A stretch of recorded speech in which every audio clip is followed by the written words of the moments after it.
حدیث پاک میں آیا اللہ تعالیٰ کو یہ بات سب سے زیادہ پسند ہے کہ اپنے کسی مومن بندے کو دسترخوان پر بیوی اور بچوں کے ساتھ بیٹھا دیکھے، اور جب سب کھاتے ہیں تو اللہ ان کو رحمت کی نظر سے دیکھتا ہے اور ان کے دسترخوان سے اٹھنے سے پہلے ان کو بخش دیتا ہے۔ اور اب سنیے family dinner project by Harvard medical school. یہ کہتے ہیں سب سے پہلے تو کتنی اچھی بات ہے کہ وہ بچہ اب دسترخوان پہ آگے ماں باپ کے ساتھ بیٹھا تو صحیح، اس نے نظریں اٹھا کے اپنی ماں کو دیکھا تو صحیح، یعنی وہ جو نظریں آج صرف موبائل پر اور نیچے کی طرف ہے، وہ نظریں اٹھی ماں باپ کو دیکھا۔ تو فیملی ریلیشنز کی تو بہت زیادہ اہمیت ہے نا، موبائل کیا سکھا رہا ہے اور ماں باپ کیا سکھائیں گے، دونوں میں بہت فرق ہے۔ یونیورسٹی آف ایلینوائے کے مطابق ایک انسان کے پاس نارمل جو ویکیبلری کا ذخیرہ ہے وہ 3000 الفاظ تک ہو سکتا ہے، لیکن وہ بچے جو دسترخوان پہ ماں باپ کے ساتھ بیٹھ کر کھانا کھاتے ہیں ان کی ویکیبلری، ان کے الفاظ کا ذخیرہ کئی گنا زیادہ ہوتا ہے۔ بعض ماہرین کے مطابق وہ بچے جو دسترخوان پہ والدین کے ساتھ بیٹھ کے کھاتے ہیں ان کی نفسیاتی صحت بہت اچھی ہوتی ہے،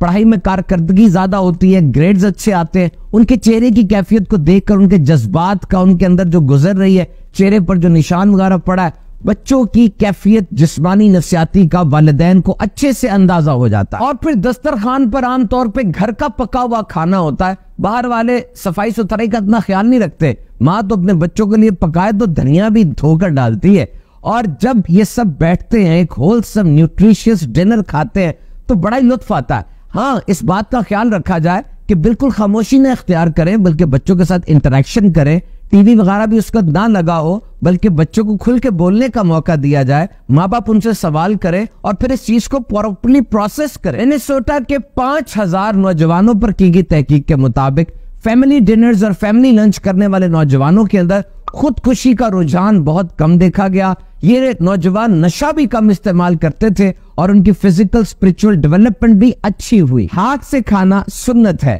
چمچ سے کھانا بالکل جائز ہے لیکن سنت نہیں ہے۔ اور ہاتھ سے کھانے کے فوائد کتنے ہیں؟ جب انسان کھانے کی نیت کرتا ہے اس کے جسم میں ایک چینجنگ آنا شروع ہو جاتی ہے اور اس کا جسم ریڈی ہو جاتا ہے، اور جیسے ہی ہاتھ کھانے کو لگتا ہے ہاتھ کے ٹپس میں بہت سی نروز موجود ہے، ایک سگنل پورے جسم کو چلا جاتا ہے کہ کھانا آ رہا ہے، اور ڈائجسٹیو انزائمز وہ ریلیز ہونا شروع ہوتے ہیں اور جسم کے اندر خون کا دباؤ جو ہے وہ پیٹ کی طرف بڑھ جاتا ہے کیونکہ وہاں پہ ایک ایکٹیویٹی ہونی ہے اور الرٹ ہو جاتا ہے سب۔ انگلیوں کے پوروں پر فلورا نام کا بیکٹیریا ہوتا ہے جو ڈائجیشن یعنی کھانے کو ہضم کرنے میں مدد دیتا ہے۔ جب آپ انگلیوں سے کھانا کھاتے ہیں وہ فلورا پیٹ میں چلا جاتا ہے اور پیٹ میں موجود پہلے سے دوست جراثیموں کو ایڈ یعنی اسسٹ کرتا ہے۔ Journal of consulting and clinical psychology میں چھپنے والی رپورٹ کے مطابق چھری کانٹے چمچ سے کھانا زیادہ کھایا جاتا ہے اور تیز کھایا جاتا ہے، اور ملٹی ٹاسکنگ بھی ہوتی رہتی ہے، آپ کھانا کھا رہے ہیں ساتھ اخبار پکڑ رہے ہیں، موبائل پکڑ رہے ہیں، لیکن جب آپ ہاتھ سے کھانا کھائیں گے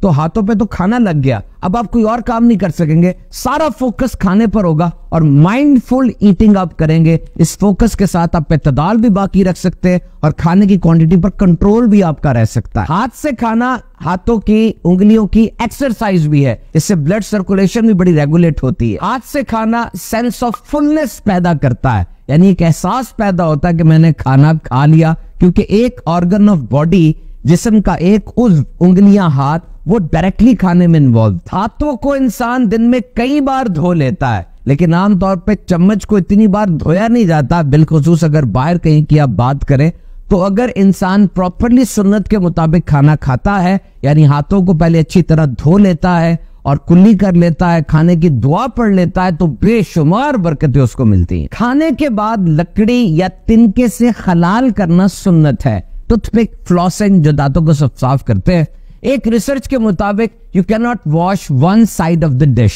آپ ڈش کی صرف ایک سائڈ کو واش کر کے یہ نہیں کہہ سکتے کہ برتن پورا صاف ہو گیا۔ تو جو لوگ صرف برش کرتے ہیں وہ دانتوں کی ہو سکتا ہے ایک سائڈ کو ہی صاف کر رہے ہو اور پورے دانت کے اندر وہ صفائی پہنچ نہیں رہی، لیکن جب آپ فلاس کرتے ہیں، خلال کرتے ہیں، کونے خدروں سے بھی گند نکل آتا ہے، اور اگر یہ گند دانتوں میں باقی رہے گا جراثیموں کی کالونیز بن جائیں گی، انفیکشن ہو جائے گا، دانت خراب ہو جائیں گے، اور اس میں جنجوائٹس ہو سکتا ہے۔ یہ ایک ایسی بیماری ہے جس میں جراثیموں کی وجہ سے مسوڑے دانتوں سے الگ ہونا شروع ہو جاتے ہیں، اور اگر کیڑے بڑھتے چلے جائیں تو مسوڑوں کے نیچے جو ہڈی ہے اس میں کمزوری آ جاتی ہے۔ تو یاد رکھیے یہ جو سنت میں ہمیں طریقہ ارشاد فرمایا گیا، سکھایا گیا، ضرور بالضرور خلال کیجئے اور فلاسنگ کیجئے تاکہ دانتوں کی صحت اچھی رہے۔ دیکھا آپ نے نبی مکرم صلی اللہ تعالی علیہ وسلم کی سنت میں کتنی حکمتیں ہیں اور کتنے سائنسی فوائد چھپے ہیں۔ سنت کو کبھی ترک نہ کیجیے، سنتیں اپنائیے،